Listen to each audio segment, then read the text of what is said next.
Saudara, yang kedua ini kita kan hari ini mau melakukan pembaruan perjanjian, ya. Kalau kita melihat apa maksudnya pembaruan, pembaruan itu diawali dengan pertobatan, ya.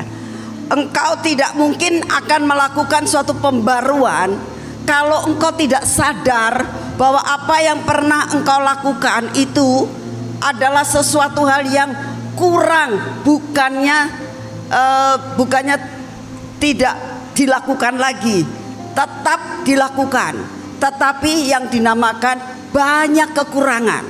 Menyadari akan diri saudara dan saya bahwa perjanjian yang Tuhan anugerahkan buat saudara dan saya seringkali kita abaikan, ya. Apalagi kalau kita lihat Bahtera ini setiap kali ada pertemuan selalu Tuhan janjikan suatu perjanjian. Terlalu banyak Tuhan memberikan perjanjian sehingga mengakibatkan saudara dan saya itu tidak kurang meresponi, bukannya tidak meresponi. Saya percaya setiap ada sesuatu yang Tuhan janjikan, saudara pasti pertama kali yes, ya, pasti itu. Tetapi dengan berjalannya waktu, dengan banyak tempaan dan perkara-perkara yang terjadi dalam hidup saudara dan saya, ini lama-lama luntur, ya. Lama-lama tidak greget lagi. Untuk itu perlu kesadaran dan perlu apa yang dikatakan oleh Bevis tadi tentang pertobatan, ya. Jadi apa yang harus ditobatkan dengan segala sesuatu yang Tuhan janjikan. Hari ini pada saat saya sedang mempersiapkan untuk pembaruan perjanjian ini, Tuhan ingatkan akan keset, ya, perjanjian kasih setia Tuhan terhadap saudara dan saya. Dikatakan sekalipun engkau tidak setia, tapi aku tetap setia. Amin. Inilah yang namanya perjanjian kasih setia. Sekalipun kita belajar seringkali kemana-mana, tetapi Tuhan katakan sekalipun engkau apapun yang engkau lakukan terhadap diri Tuhan, Tuhan tetap katakan perjanjian keset, perjanjian kasih setiaku tidak akan pernah berubah. Saudara, oleh karena itu hari ini kita belajar dari apa yang dialami oleh Abraham. Kenapa Abraham itu mendapatkan sesuatu perjanjian keset dengan Allahnya, ya. Dengan Allah yang saudara dan saya, Jehovah yang saudara dan saya sembah. Kenapa? Di mana letak rahasianya? Dan biarlah hari ini kita melakukan suatu pembaruan. Tuhan, apa yang pernah aku lakukan terhadap dirimu, seperti tadi dikatakan ada pertobatan dan kesadaran.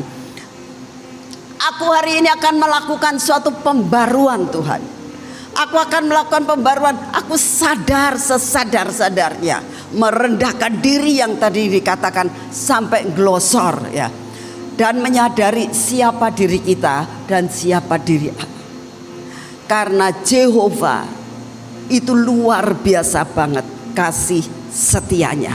Saudara, kita belajar ada beberapa hal yang kita lihat dari kehidupan daripada Abraham.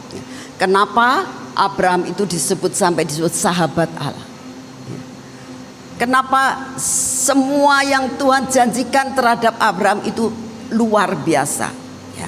Saudara, kalau kita lihat Tuhan katakan begini, ada sesuatu yang perjanjian itu dari diriku, tapi ada perjanjian juga yang engkau harus lakukan, saudara. Kenapa kita bisa ikut ambil bagian dari Abraham? Karena Galatia 3 ayat 29 dikatakan, jikalau kamu adalah milik Kristus, maka kamu juga adalah keturunan Abraham dan berhak menerima janji Allah. Ya. Saudara, ada sesuatu yang Tuhan inginkan dalam kehidupan kita. Bagaimana kita bisa mendapatkan perjanjian keset itu menjadi milik saudara dan saya.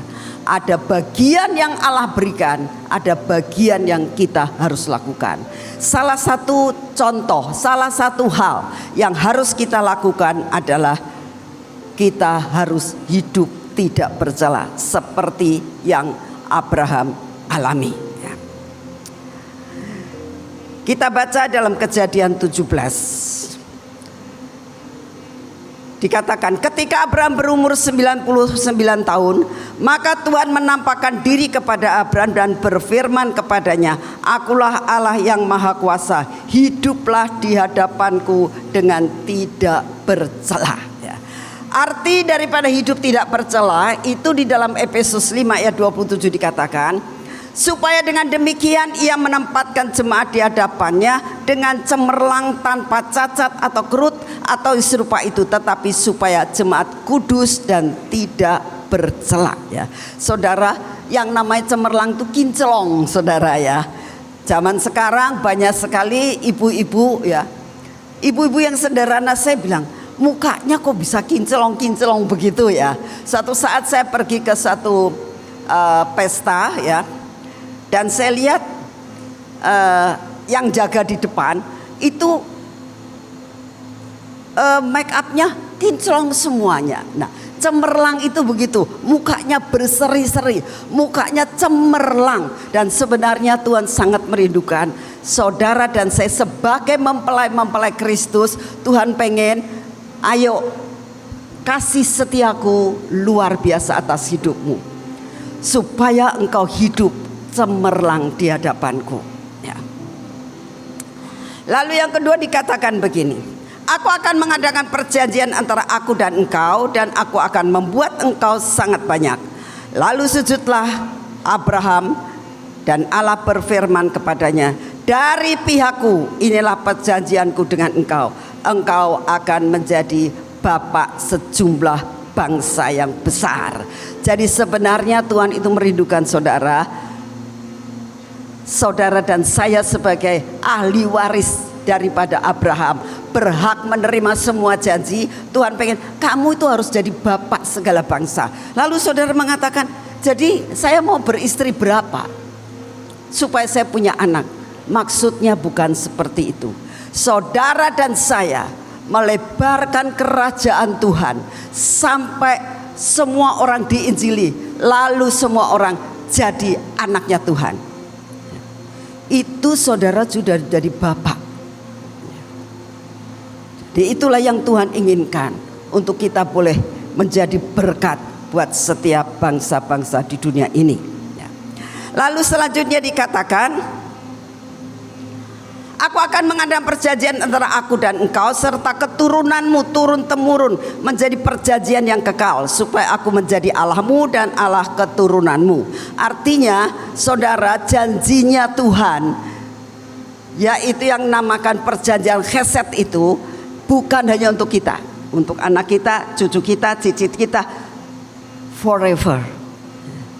Oleh karena itu betapa luar biasanya kasih setia Tuhan. Tetapi bagian kita apa? Tuhan katakan engkau harus disunat.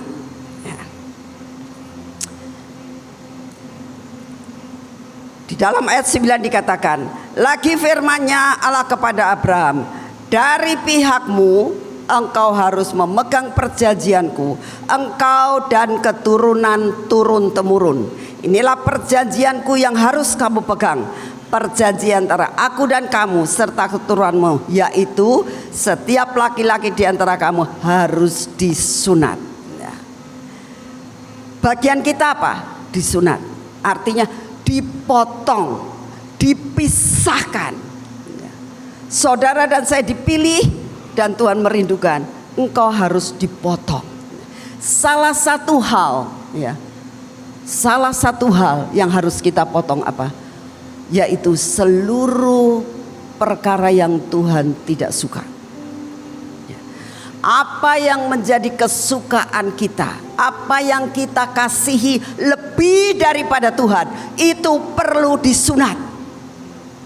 Ingat ya, kalau saudara sudah mulai mengagungkan seseorang lebih dari yang lain, kalau saudara mulai mengasihi sesuatu lebih dari orang lain, lebih dari apa yang ada, itu harus disunat, dilepaskan. Dan untuk itu, apa yang Abraham alami, hal yang sangat-sangat dia menjadi ikatan dalam hidup Abraham adalah anaknya. Kenapa? Karena dia tahu ini anak perjanjian. Ishak itu anak perjanjian. Jadi aku tahu bahwa keturunanku bukan dari Ismail, tapi keturunanku jatuh kepada Ishak. Dia sangat benar memprotek anak ini. Dia sangat mengasihi anak ini. Karena ini anak perjanjian. Apa salah? Tidak salah. Tetapi ada sesuatu ikatan yang Tuhan tidak suka antara Abraham dan Ishak. Yaitu kadang-kadang timbangannya mulai tidak pas. Tuhan katakan, lepaskan anak itu. Sunat itu, lepaskan ikatan itu. Caranya gimana Tuhan? Aku harus melepaskan.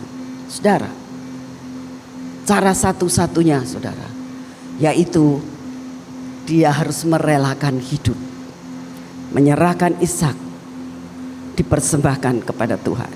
Memang itu tidak semudah kata-kata saudara. Saya pernah punya pengalaman, ya, pengalaman dengan Sophie, ya. Sophie waktu kecil itu dia itu anak masih kecil, kira-kira umur 3 tahunan lah ya. Dia tuh kena sakit mah. Menurut dokter sakit mah. Dia selalu kalau malam bilang perutnya sakit. Itu membuat saya itu sedih ya. Terus mulai saya ke dokter di Cirebon, sampai akhirnya saya ke Bandung ya. Nggak waras-waras saudara. Sampai pada suatu saat Pak Yusak ngomong gini, kowe dek ora iso lepaskan ini, anakmu loro terus. Artinya gini, kalau kamu masih terikat sama anak ini, anakmu sakit terus. Kamu pilih mana? Ya saya pilih melepaskan. Lepaskan. Ya saya bilang, caranya ngelepaskan gimana? Itu tidak mudah kalau ada suatu ikatan, terus kita mau lepas. Caranya gimana aku lepasin? Doa sudah.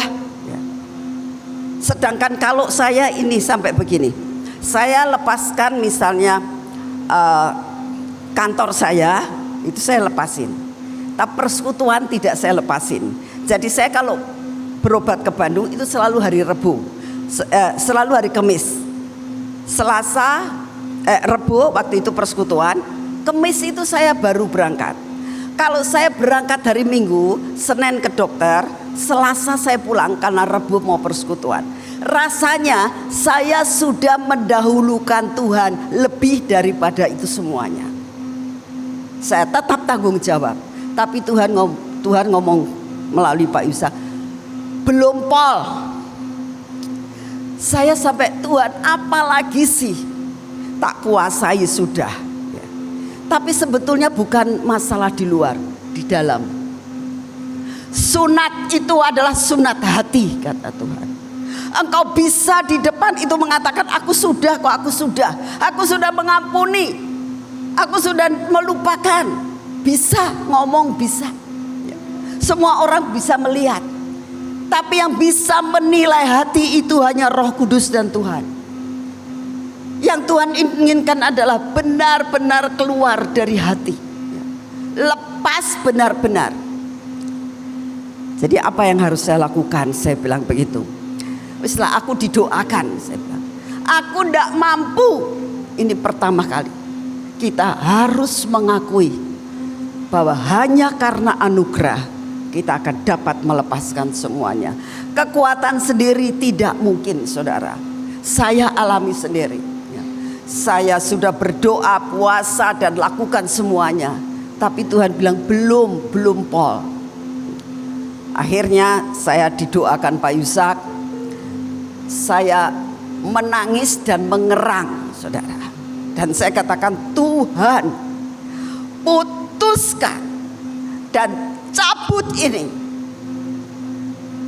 ikatan ini, sunat hatiku. Sesudah itu saudara, hanya karena anugerah Tuhan, rasanya itu lepas dari diri saya. Sesudah lepas, saya bisa santai ya. Cara gini, biasanya kalau mau malam mau tidur, hati saya itu deg-degan. Jangan-jangan ini anak nangis lagi, ngomong protes sakit. Jangan-jangan nanti tengah malam bangunin saya ngomong protes sakit. Selalu dihantui perkara itu saudara. Selama itu belum hilang, ikatan itu tetap masih ada. Saya cerita tentang praktek hidup, tentang pelepasan sunat. Sampai malam itu kok hilang ya? Gak ada suatu perasaan dalam diri saya, rasa khawatir. Saya doa, sudah didoain semuanya, udah nok tidur, bilang gitu. Gak apa-apa, gak bakal sakit perut lagi kamunya. Saya bisa tidur dengan baik dan anaknya bisa tidur dengan baik. Besoknya ditanya sama Pak Yusak, piye tadi malam? Ya aku bisa tidur, saya bilang gitu. Oke, tidak sehari loh ya. Kalau hari ini kamu lulus, besok belum tentu kamu lulus, kata Pak Yusak. Ya, besoknya tetap bergumul dengan ketekatan yang luar biasa, dengan pertolongan Roh Kudus. Akhirnya lama-lama terlepas. Saudara, sesudah lepas waras dewek saudara ya. Sampai gede begini tidak pernah sakit mah lagi. Jadi kadang-kadang Tuhan izinkan terjadi itu ada sesuatu sunat yang harus dilepaskan. Dan untuk itu Tuhan katakan harus benar-benar merelakan. Beri dirimu untuk merelakan. Disunat pada hari ini. Karena perjanjian keset, perjanjian kasih setia Tuhan, Tuhan tetap menunggu dalam hidup kamu semuanya di depan pintu hatimu masing-masing. Selama kamu belum melepaskan, selama kamu belum meletakkan, engkau tetap masih tidak dapat menerima karunia perjanjian keset ini. Ayo terima perjanjian kasih karunia ini. Perbarui kalau kita mulai mengatakan, Tuhan ampuni dosaku.